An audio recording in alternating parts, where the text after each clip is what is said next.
Honorer quelqu'un, c'est lui permettre de se poser deux questions. D'où viens-tu et avec qui agis-tu?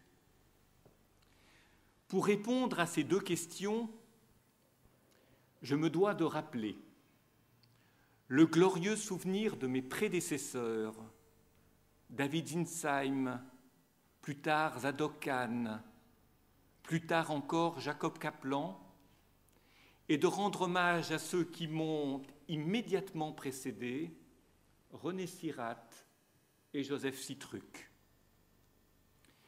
Mais aussi de rappeler la mémoire bénie de mes parents, tâche difficile s'il en est.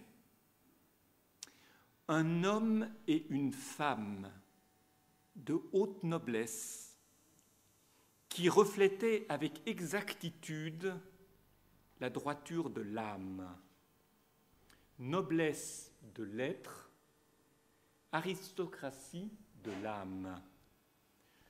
Je veux rendre aussi hommage à ce judaïsme d'Alsace qu'honore avec l'intelligence du cœur et de l'esprit les parents de mon épouse.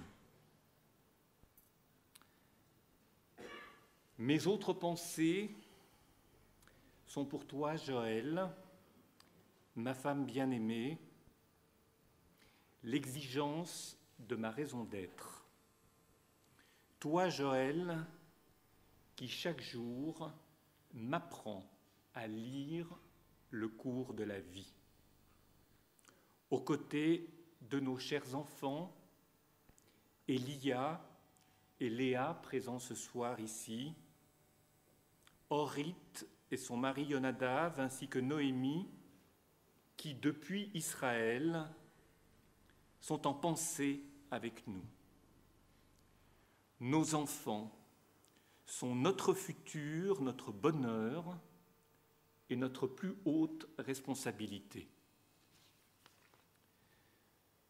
Me revient au moment de conclure cette phrase de celui qui fut, il y a bien longtemps, mon maître à Jérusalem, le Rav Yechiel Landa, de mémoire bénie.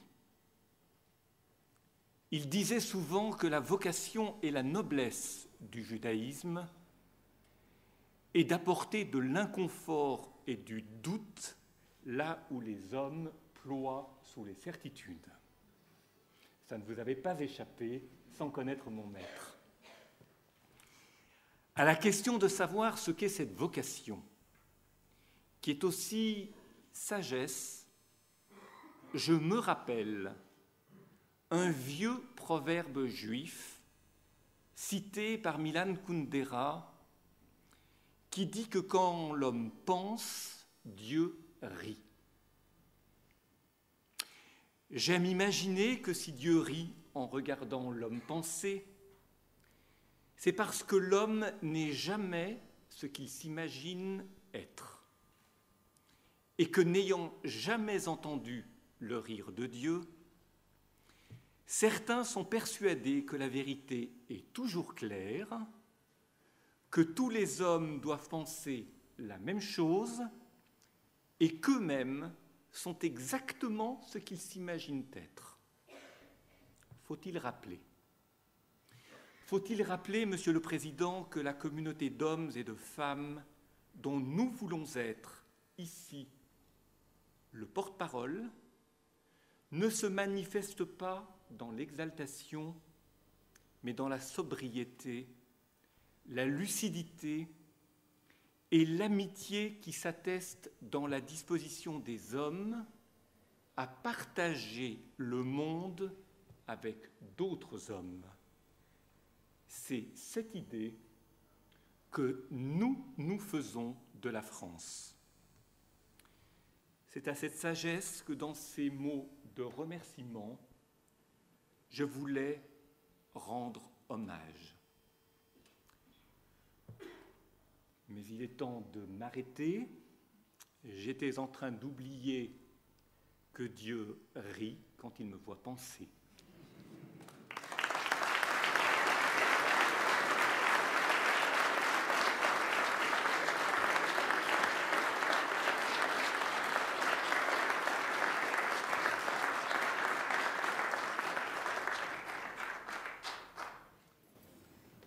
Monsieur le Président de la République, vous avez rappelé tout à l'heure ce quelque chose qui est bien au-delà de la fidélité des Juifs à la France. Ils sont partie de la France.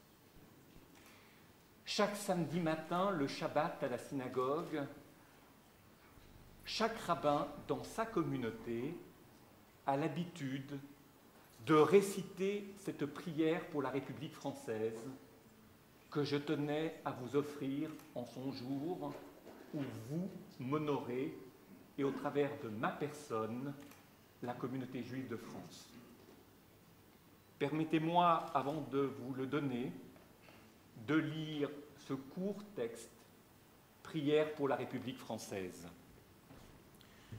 Dieu éternel, créateur et maître de l'univers, la force et la puissance t'appartiennent, par toi seul tout s'élève et tout s'affermit. Bénis et protège la République française et le peuple français. Que la France vive heureuse et prospère, qu'elle soit forte et grande par l'union et la concorde, et qu'elle conserve son rang glorieux au sein des nations. Éclaire ceux qui président aux destinées de l'État, afin qu'ils fassent régner dans notre pays la paix et la justice.